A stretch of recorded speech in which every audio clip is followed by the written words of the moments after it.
Qatar की राजधानी दोहा में सोमवार यानी 15 सितंबर को मुस्लिम देशों के 50 नेता इजराइल के खिलाफ एक खास बैठक के लिए इकट्ठा हुए।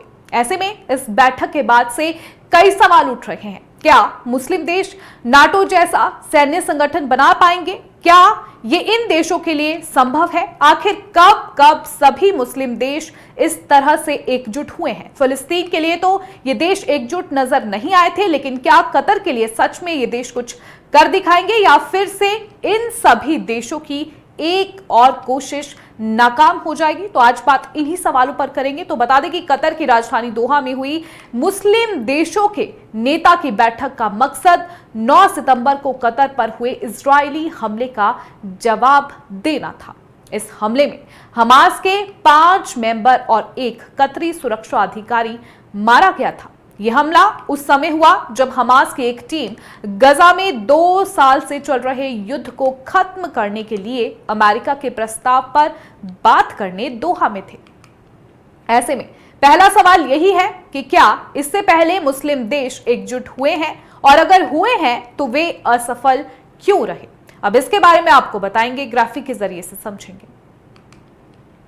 तो बता दें कि मुस्लिम देशों का सबसे बड़ा मंच इस्लामिक सहयोग संगठन यानी ऑर्गेनाइजेशन ऑफ इस्लामिक कॉपरेशन है, जो 1969 में मोरक्को के रबात में स्थापित हुआ। इसकी स्थापना अल अक्सा मस्जिद में आगजनी की घटना के बाद हुई थी, जिसे इजराइल से जोड़ा गया। तब से ओआईसी ने कई बार आपातकालीन शिखर सम्मेलनों का आयोजन किया है।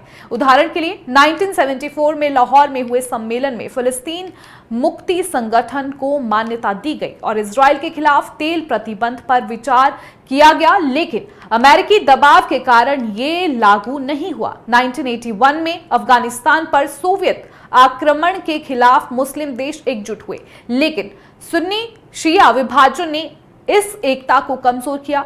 2003 में इराक युद्ध और 2016 में सीरिया संकट के दौरान भी ओआईसी ने बैठकें की, लेकिन आंतरिक मतभेदों, विशेष रूप से सऊदी अरब और ईरान के बीच ने ठोस कार्रवाई को बाधित किया।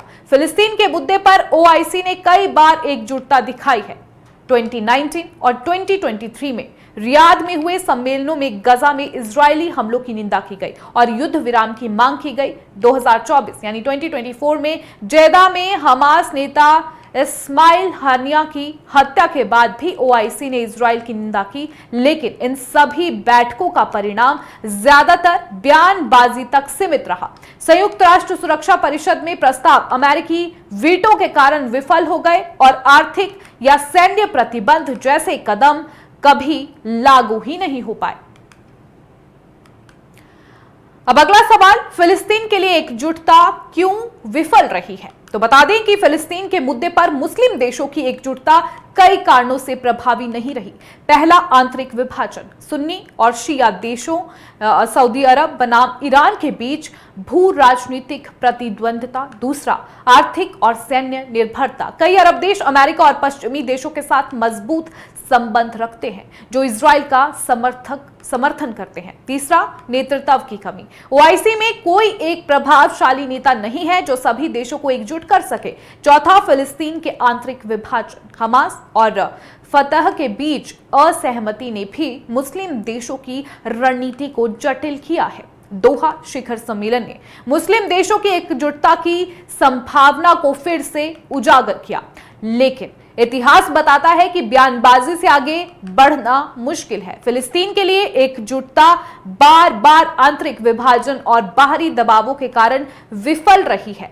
कतर के लिए एकजुटता दिखाने की कोशिश नहीं है, लेकिन इसकी सफलता इस बात पर निर्भर करेगी कि क्या ओआईसी यानी ऑर्गेनाइजेशन ऑफ इस्लामिक कॉपरेशन देश अपने मतभेदों को दरकिनार कर सकते हैं। वर्तमान भू राजनीतिक स्थिति में यह संभावना कम ही दिखती है। फिर भी दोहा बैठक ने यह साबित किया कि मुस्लिम देश कम से कम बयानबाजी के स्तर पर एकजुट हो सकते हैं। असली सवाल यह है कि क्या वे इस एकजुटता को ठोस कार्रवाई में बदल पाएंगे, या ये भी फिलिस्तीन की तरह सिर्फ निंदा तक सीमित रह जाएगा।